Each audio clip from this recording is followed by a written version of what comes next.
Asbestos mining town in Canada searches for new identity. Asbestos wasn't generally a revolting word. Once hailed as a marvel fiber in assembling and development, it is presently disdained for its poisonous quality and connection to mesothelioma and other destructive respiratory infections. Maybe no place realizes that go wrong superior to the residential area of Asbestos in southeast Quebec. Not just did the asbestos business give the Canadian mining town its name, however it additionally molded its personality, economy and legacy. The now dead Jeffrey Mine, which possesses about 1/6 of the town's 12 square miles, was Canada's biggest asbestos mine and served as the town's fundamental manager when it closed down in 2011.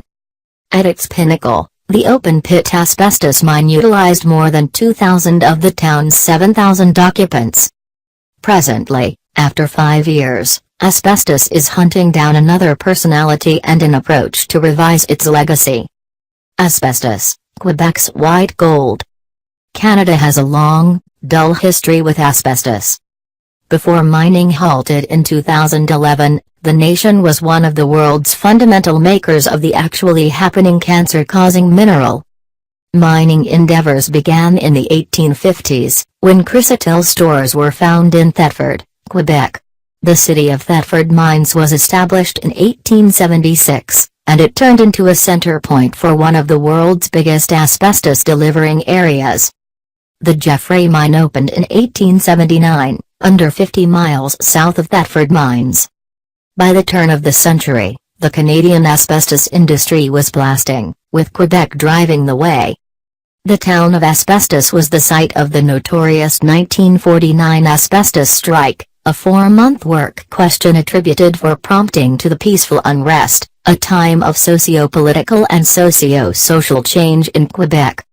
The strike is viewed as a standout amongst the most vicious work debate in Canadian history. The unions and organizations in the end achieved a trade-off, prompting to a little boost in compensation and marginally better conditions for around 5,000 asbestos excavators in the eastern townships.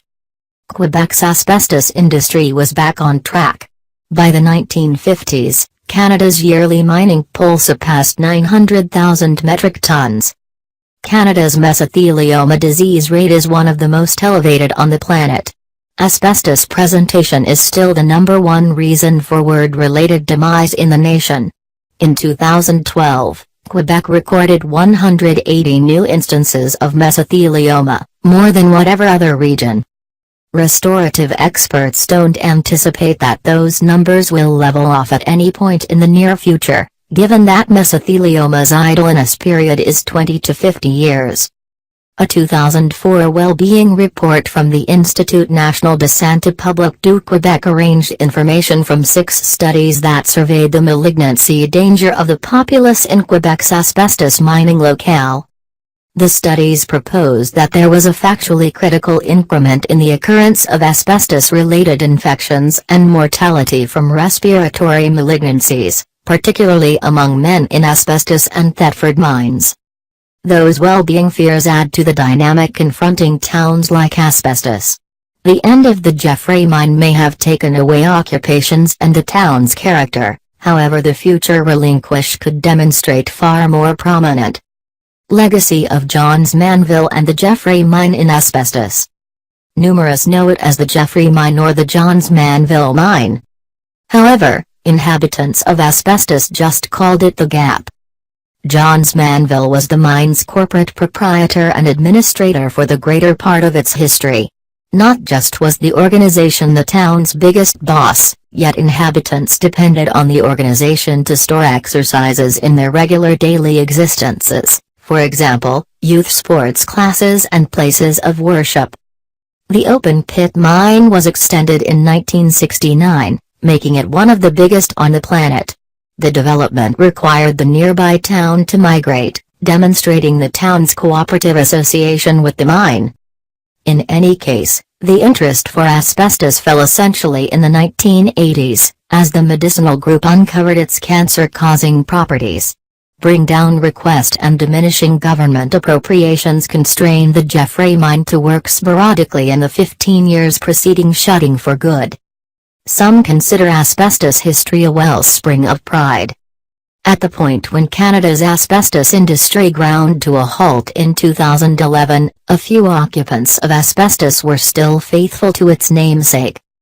In 2012, long-lasting asbestos chairman Hughes Grimrod told Canadian daily paper The National Post the town's name was a wellspring of pride and that evolving it is repudiate our own character. He likewise focused on the significance of reviving the Jeffrey mine, taking note of it would include 500 employments. "We are no more broken down here than somewhere else in Quebec," he said. The Normal Age affirms that. In any case, Grimrod as of late proposed an alternate purpose behind opening the mine in an August meeting with the Globe and Mail, declaring the town's updated vision without bounds depended on pulling in new organizations. "There are a few ventures on the table, a few vital declarations that have been made, and others are coming," he told the daily paper. "The technique is working." At the season of Grimrod's 2012 remarks, Canada's ambushed asbestos area depended on a $58 million advance guaranteed by the Quebec Liberal gathering. The credit would cover more than 66% of the cost of remodeling and reviving the Jeffrey mine, helping it to work for an additional 20 years. Be that as it may, before the legislature exchanged cash to the mine, the Parti Québécois crushed the Quebec Liberal gathering in a common race and dropped the credit. In its place, the administration introduced a $50 million territorial enhancement store to bolster business ventures. Grimrod trusts those assets will help asbestos make another character and proceed onward from the business that upheld the town for over a century. Creating another character in shadow of asbestos. A few organizations have as of late found a home in the previous mining town, including Moulin 7 Microbrasserie, a microbrewery with an air and brews that respect the town's past. Their ale, named Miner, French for mine worker, is depicted as a tribute to all diggers, who were the manufacturers of the town of asbestos.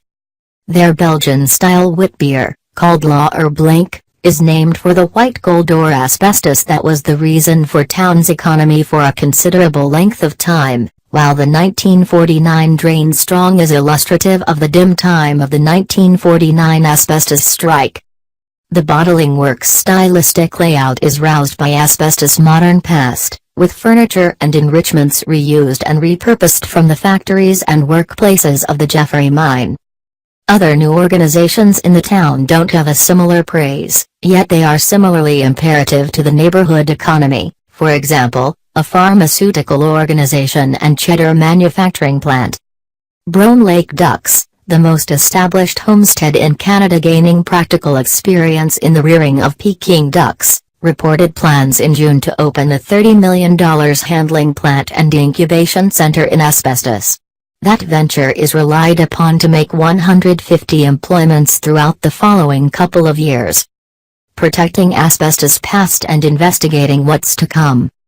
Bottling works and processing plants are a begin, yet the Jeffrey mine, while inert, remains the town's biggest and most outstanding historic point. It's difficult to conceal a 1,148-foot profound pit, yet the town has started decimating every single unused working at the site. A significant part of the mine's past is currently protected in the Asbestos Mineral Exhibition Hall, situated in a segment of the town's Metropolitan Library, once in the past a congregation. The historical center elements shake and mineral examples from the mine alongside changeless and impermanent displays, video presentations and instructive workshops. An extensive, tabletop diorama of the town demonstrates exactly how much the mine is a part of the town's scene. Before 2011, the gallery offered guided voyages through the mine, incorporating one with access to a then dynamic underground asbestos mining operation, finish with hard caps and other suitable apparatus. Anthony Rich, a modern hygienist and asbestos mindfulness advocate, made a few visits to the historical center amid treks to asbestos. Amid every visit, exhibition hall visit staff showed Chrysatil, Asbestos was sheltered and that they were pleased with the mining legacy of the area, Rich told Asbestos.com. The general population of Asbestos make the place. German photojournalist Matthias Weylandy made a trip to Asbestos in 2014 to archive the remarkable Canadian town. What he found was a place that tries taking a gander at an idealistic future, while thinking about its past and aching for past times worth remembering. My perception changed the primary day I was there, he told Asbestos.com. It wasn't the grimy, poor place I thought it would be. I met many people, decent individuals. It was a town, similar to a rural town, as wherever else. The business grew towns like Asbestos, boosting economies and accommodating a great many families, yet the cost was much more prominent than the reward.